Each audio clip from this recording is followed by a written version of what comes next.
Êxodo, capítulo 17, de 1 a 7.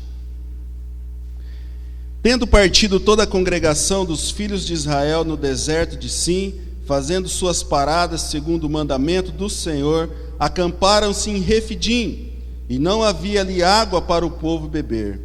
Contendeu, pois, o povo com Moisés e disse: dá-nos água para beber. Respondeu-lhes Moisés: por que contendeis comigo? Por que tentais ao Senhor? Tendo aí o povo sede de água, murmurou contra Moisés e disse: por que nos fizeste subir do Egito para nos matares de sede, a nós e a nossos filhos e os nossos rebanhos? Então clamou Moisés ao Senhor: que farei a este povo? Só lhe resta apedrejar-me. Respondeu o Senhor a Moisés: passa diante do povo e toma contigo alguns dos anciãos de Israel. Leva contigo em mão o bordão com que feriste o rio e vai. Eis que estarei ali diante de ti, sobre a rocha em Horebe. Ferirás a rocha e dela sairá água, e o povo beberá. Moisés assim o fez na presença dos anciões de Israel, e chamou o nome daquele lugar Massá e Meribá, por causa da contenda dos filhos de Israel, e porque tentaram ao Senhor, dizendo: está o Senhor no meio de nós ou não? Santíssimo Deus, nós queremos rogar a Tua graça neste momento, que a Sua palavra venha de encontro com os nossos corações, que nós possamos aprender e meditar sobre ela. Que o Espírito Santo, ó Deus, trabalhe as nossas vidas para que haja compreensão da Tua palavra, e assim sermos edificados por ela, em nome de Jesus. Amém. Deus está em nosso meio. Deus, Ele está em nosso meio. Algo muito difícil de ser feito é o gerenciamento de pessoas, né? Quando é preciso organizar, alimentar, comandar pessoas, principalmente quando se trata de multidões. Gerenciamento de pessoas é algo difícil de ser feito. A Europa passa por uma crise, a crise dos refugiados da guerra da Síria, que eles atravessam o mar Mediterrâneo, chegam ali na Grécia, na Itália, e a grande pergunta é: o que fazer com tantas pessoas? Como gerenciá-las? Como dar comida, abrigo a essas pessoas? Porque são muitas pessoas, são multidões. E eu gostaria de apresentar a vocês a descrição do cenário do texto que nós lemos. Aproximadamente 2 milhões de pessoas, entre homens, mulheres, crianças e estrangeiros, estavam novamente montando acampamento, porque o povo de Israel saiu do Egito, atravessou o Mar Vermelho, e ele caminhava pelo deserto, e ele montava o seu acampamento. E nesse momento eles fazem o seu acampamento num lugar chamado Refidim, em Horebe. É a 10ª parada do povo de Deus depois do Êxodo, que é a saída do Egito, na sua jornada rumo à terra prometida. E Horebe significa lugar deserto e pedregoso. Fica a 25 quilômetros de Refidim. Só que o povo de Israel é um povo murmurador, um povo reclamador. E nós percebemos que esse momento aqui, na rocha de Refidim, em Horebe, não é a primeira crise. A primeira crise, quando eles atravessam o Mar Vermelho, acontece quando eles chegam e perguntam para Moisés, antes da travessia do Mar Vermelho: por acaso não havia no Egito sepulcros para nós? Por que você nos trouxe aqui para esse deserto? Para sermos enterrados aqui no deserto? Por acaso não havia sepulcros no Egito?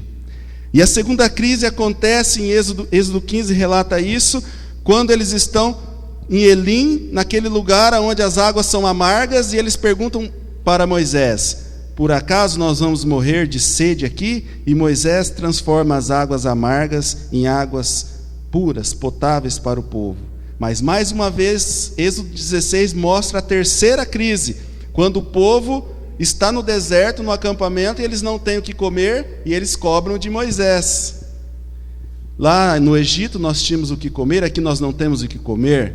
E Moisés clama ao Senhor e Deus manda o maná e as codornas para alimentar o povo de Deus. E eles sempre murmurando, sempre reclamando diante de Deus. E a quarta crise, que é a crise mais séria, acontece agora no capítulo 17, quando eles já estão prontos a apedrejar Moisés. Eu gostaria de ler mais uma vez os versículos 2, 3 e 4, que diz assim: Contendeu, pois, o povo com Moisés e disse: Dá-nos água para beber. Respondeu-lhes Moisés: Por que contendeis comigo? Por que tentais ao Senhor?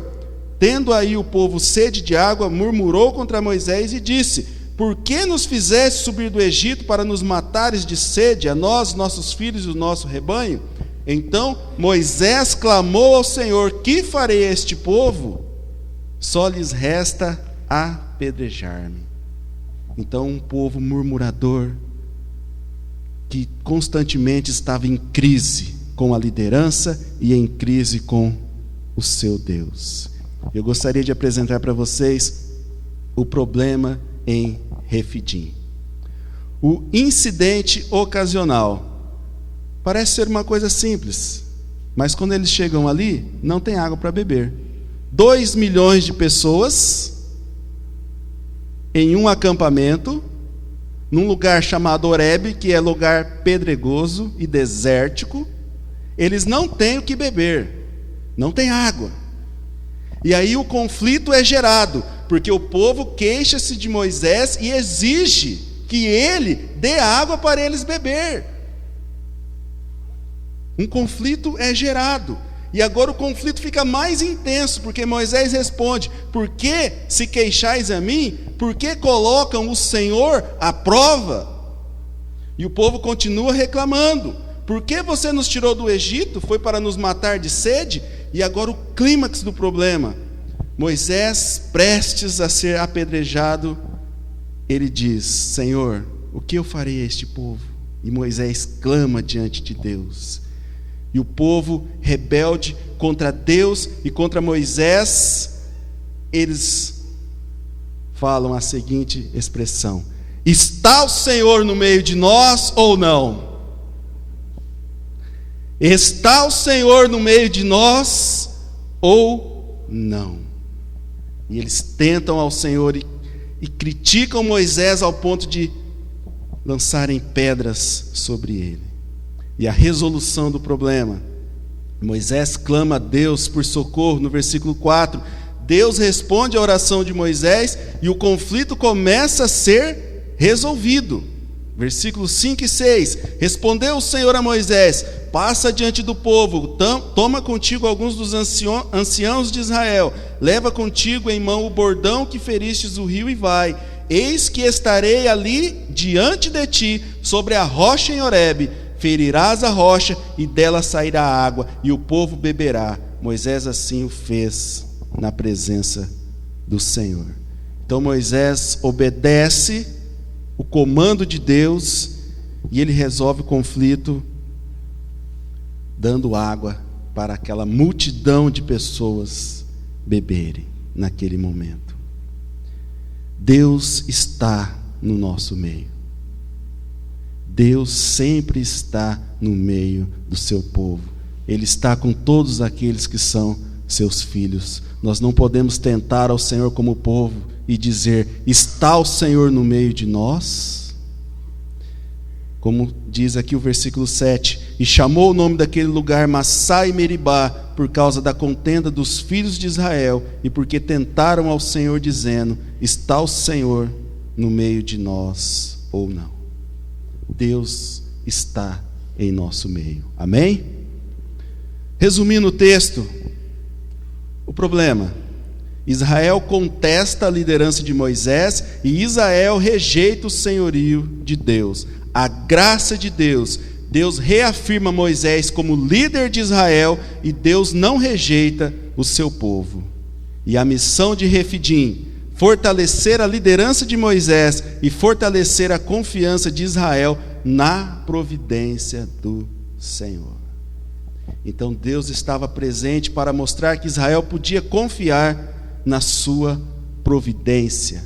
Porque o fato de Deus ajudar o povo é a doutrina da providência, a forma como Deus cuida de cada um de nós de forma especial. Muitas vezes nós reclamamos, muitas vezes nós murmuramos, mas quando nós fazemos uma reflexão da nossa existência, nós sabemos que Deus cuidou das nossas vidas. Mas muitas vezes nós somos reclamões. Nos dias de hoje, muitas vezes a história se repete. Várias igrejas estão questionando a liderança dos seus líderes, dizendo: se Deus está no meio de nós, então por que não está havendo crescimento? Criticam o sistema, as técnicas, a liderança. Muitos passam por dificuldades diversas e reclamam, murmuram, querem culpar as pessoas e tentam a Deus dizendo: Deus me abandonou, Deus não anda mais comigo. O Senhor me abandonou, agora eu faço a minha própria sorte. Tem muitas pessoas vivendo dessa forma, contendendo com o Senhor. Está o Senhor no meio de nós ou não? Mas Deus está no meio do seu povo.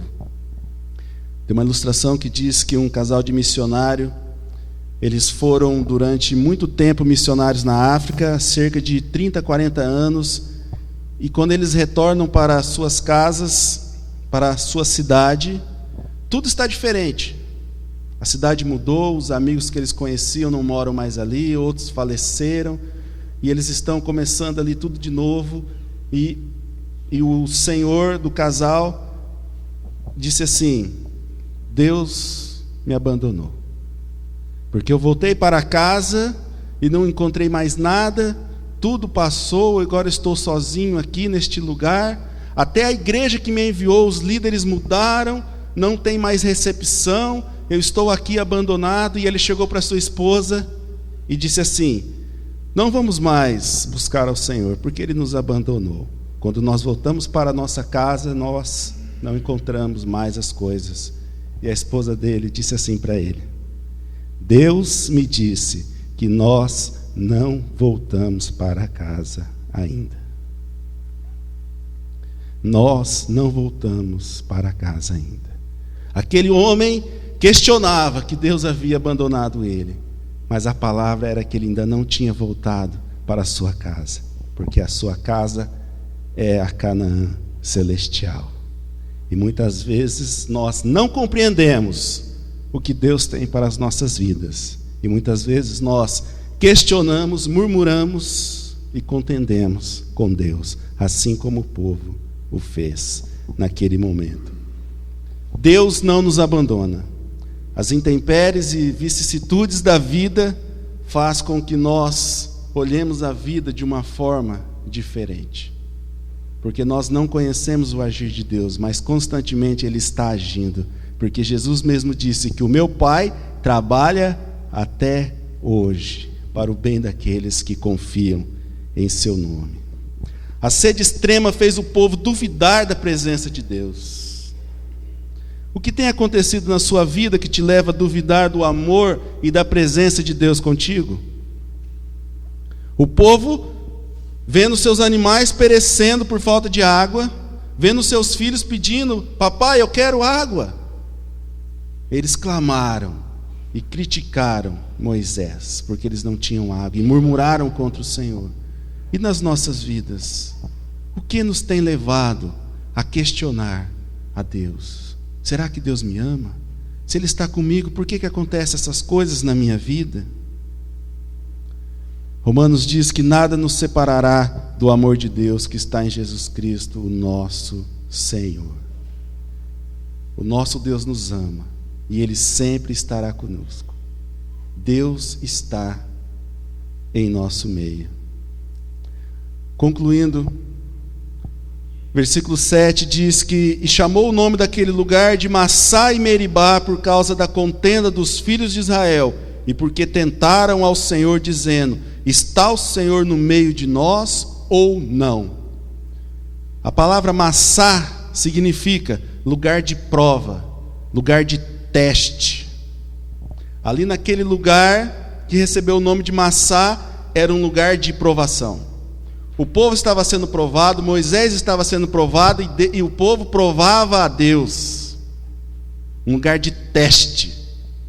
Tão profundo foi o teste daquele lugar que foi dado o nome para ele de Massá, que significa lugar de teste, de provação. Um lugar onde o povo entra num litígio com Deus, testando o Senhor. E Meribá, contenda, bate-boca, discussão. Que cenário terrível foi aquele que Moisés enfrentou com o povo de Deus, ao ponto de dar esse nome, Massá e Meribá, lugar de prova, de teste, de bate-boca, de contenda, de litígio. Nós não podemos agir assim diante do nosso Deus. A igreja precisa saber que Deus está no nosso meio. Ele nunca nos abandona. Ele prometeu estar conosco em todos os momentos. A vida do cristão, ela é feita de provas. Todos os dias nós enfrentamos provas e testes e provações, e não é por isso que nós podemos ou devemos duvidar da presença de Deus conosco, porque a presença do Senhor é através do Espírito Santo, consolando as nossas vidas, para que nós sempre podemos estar de pé diante do Senhor. Jesus disse: no mundo tereis aflições, mas tende bom ânimo, eu venci o mundo. Ele diz também: eis que estou convosco todos os dias até a consumação do século. Então Jesus está no nosso meio. Nunca duvide que Deus está conosco, e Ele é poderoso para fazer o milagre acontecer. Assim como Ele fez naquele momento, de fazer sair água da rocha. E não foi pouca água não, foi água para matar a sede de 2 milhões de pessoas. Se está tudo bem com você, Deus está contigo. Se tudo vai mal, Deus também está contigo. Se você está arrependido dos seus pecados, Deus está contigo. Se você está em lutas, em alegria, em tristeza, em qualquer lugar que você vá, Deus está contigo, porque Ele não nos abandona. E o povo de Israel já deveria saber que Deus não os abandonaria, porque eles viram o milagre do Mar Vermelho se abrindo, e mesmo assim eles criticaram e se rebelaram contra o Senhor. Nós não merecemos a presença de Deus, é graça do Senhor o fato dele estar conosco todos os dias. A água do Velho Testamento matava somente a sede física, e o povo voltava a ter sede novamente. Tanto é que mais uma vez, mais para frente, Moisés feriu essa mesma rocha, mas com raiva. E Deus impediu que ele entrasse na terra prometida, porque o povo voltou a ter sede. Só que a água que Cristo nos dá, que Ele nos oferece, quando nós bebemos, nós nunca mais teremos sede. Porque a água que Cristo nos dá, como Ele diz naquela conversa com a mulher samaritana: se você beber da água que eu te der, você nunca mais terá sede. E aquele que bebe da água que Cristo dá, entrará na Canaã celestial e viverá eternamente com Deus. Nós devemos realmente crer na presença do nosso Deus e nunca duvidar, porque muitos estão temerosos diante de diversas situações, principalmente na hora da crise. O nosso pé vacila, nós pensamos: será que realmente Deus me ama? Será que realmente Ele está comigo?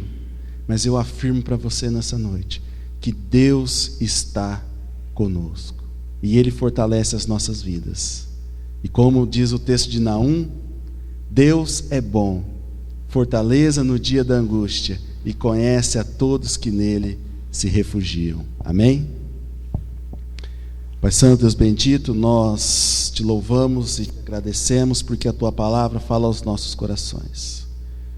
Que nós possamos, ó Deus, confiar plenamente em ti, e que não haja, Senhor, espírito de murmuração em nosso meio, que não haja reclamação, crítica, pessimismo, que nós possamos olhar para o erro do povo de Israel e não cometer o mesmo erro hoje, Senhor, de duvidar da sua presença, mas que nós possamos aprender, ó Deus, que o Senhor sempre está conosco, não importa a situação que nós passamos, e que nós possamos com isso descansar o nosso coração em Ti e esperar pela Sua ajuda, pela Sua providência, porque o Senhor sabe de tudo aquilo que nós precisamos antes mesmo que nós pedimos.